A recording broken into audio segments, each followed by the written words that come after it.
Hey guys, so Tessa and I are heading to Warrior, and we're going to show you what we noticed at the grading at Rumour Intermediate last night. Just a few hints and tips for you to practice and to accompany your training for your grading preparation. So we're heading there now. See you soon.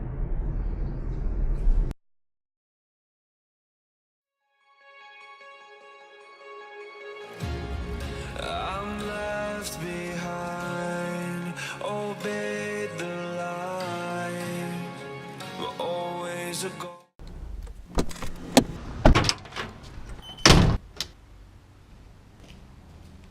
Hey guys, so here are the things that we noticed. So the first one was mannerisms, okay? So say yes sir, no sir, yes ma'am, no ma'am, take one, anything at an appropriate level. I mean, don't shout it out as loud as you can so that it becomes piercing to people's ears, but don't say it too soft so that no one can hear it. It's actually probably better to say it louder than softer, but at the same time, if you're going to say it loudly, it's really good to actually back that up with your movements. There's no point shouting it as loud as you can and finishing the pattern and shouting your pattern name as loud as you can, but your pattern wasn't very impressive. So you've got to back up what you say with what you do. Sometimes Master Bana had to say, is that clear?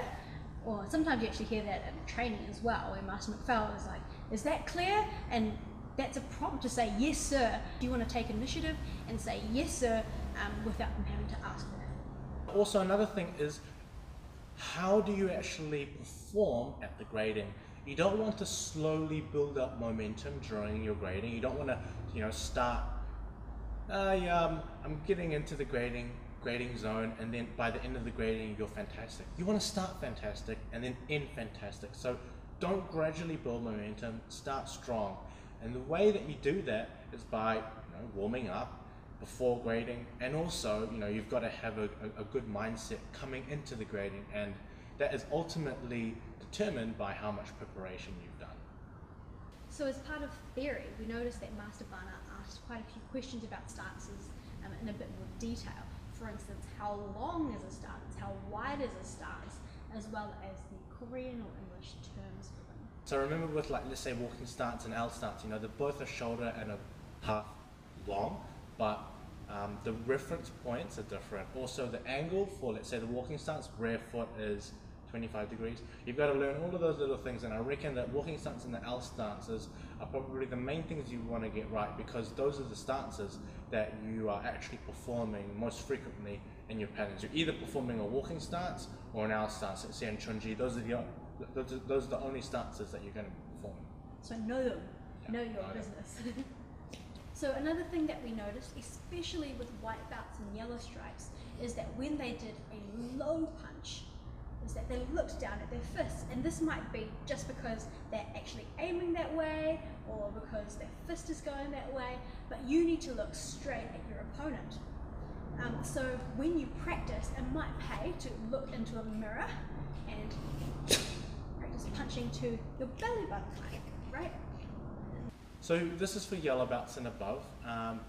Patterns, they're good, but step sparring and self-defense, these are the two things that Master Bana is particularly focused on a bit more. And so for step sparring, when you're doing it, be real.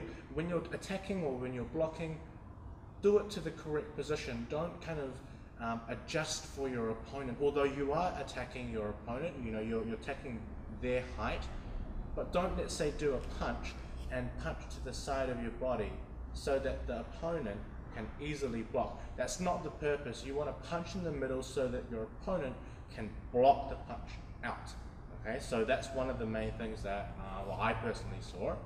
Another thing is when you're doing your stances, make sure you go inside, outside, inside, or whatever order it is.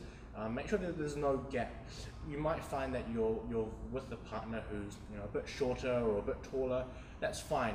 Just try and subtly adjust to that so that it still looks correct. In fact, what you're doing is making it more difficult for your partner.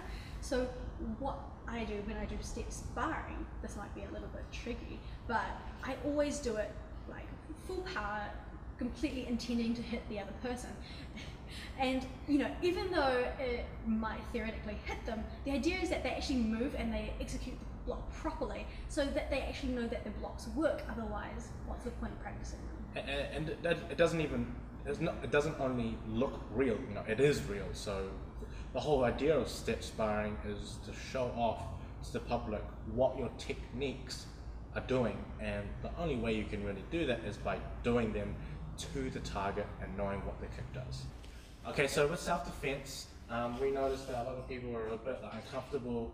I mean, no, actually they were pretty good. They were pretty good, but it didn't feel as though they had practiced it. You know, they had a loud voice. It was great, but it didn't look like it was rehearsed well. So when you're doing self-defense, come up with maybe 2 or 3 things that you would actually say in a real situation.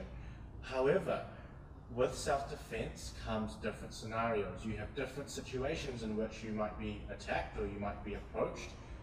That means that your voice and the way that you deal with it, the amount of escalation that you raise your self-defense to, should also be different. Okay, so Master Bana used the traffic light system. So red, orange and green. So each of those colors indicate different types of scenarios, with the green one being the lowest escalation, and the red one probably requiring from your part some kind of physical attack, like a punch or a side kick or a chin kick or whatever you feel comfortable with. So let's illustrate that. So say we're just hanging out, Mr. Chad and I, we're having a good time, just being friends, and he just grabs our wrist. I don't particularly like that very much, but he's my friend, and I don't want to smack him in the face, because then he wouldn't be my friend anymore. So I'll first of all say something, like, what do you think you're doing? Or, hey, what's up? What's going on? Why are you doing this? Something like that. So you can use your voice, but use it in a reasonable way. So I wouldn't all of a sudden say, hey, stay away! Because he'd be like, what? But say if Mr. Chen here is a complete stranger and he approaches me as I'm in the car park loading my groceries into my car in the middle of the night, which you shouldn't do. You should always be with someone if you're out in the middle of the night. It might be more appropriate to say, hey, what are you doing? And then getting out. But if he looks more aggressive, if he has more friends, it depends on all the elements involved. And also, if you're going to do a counter, you can always do a couple or even more. In a grading situation, you're just with your partner. That's great. You know exactly what's going to happen. But also, show the examiner that you're aware of your surroundings. So, with one situation at the grading, a blue belt was put with 2 people, so you know he had to be vigilant of everywhere. So even though you might not be doing it with 2 people or more, still kind of show the examiner that you know you're looking around just in case. Right. So Master Bana did this with green belts and above. He asked you to demonstrate the differences between Yop Dolyochagi and Dolyochagi, and he asked you to do it at different heights. So a lot of people ended up doing, let's say Yop Dolyochagi. This is side turning kick. So people did the high side turning kick correctly. So those on the front. But then they ended up doing the middle side turning kick like this. Now that does not make sense. You cannot hit the person like that, right? So you've got to adjust to the person. So don't be afraid to move around. You know what the target is, and you know how the technique is meant to be performed. So show the examiner. Don't wait for him to kind of say, "Oh, you can move around." Okay, so be proactive. So with the side turning kick to the middle, instead of facing the opponent directly, you know you've got to come to the side. You've got to come to the side, and then from the back leg, I'm going to do a side turning kick, then back leg. With a normal turning kick, your opponent is going to be 45 degrees. So let's say I'm going to be like this. So we would normally be facing each other. I'm going to stick to the side, guarding block. So now, when I do my turning kick, high, middle, or low, my target is correctly positioned.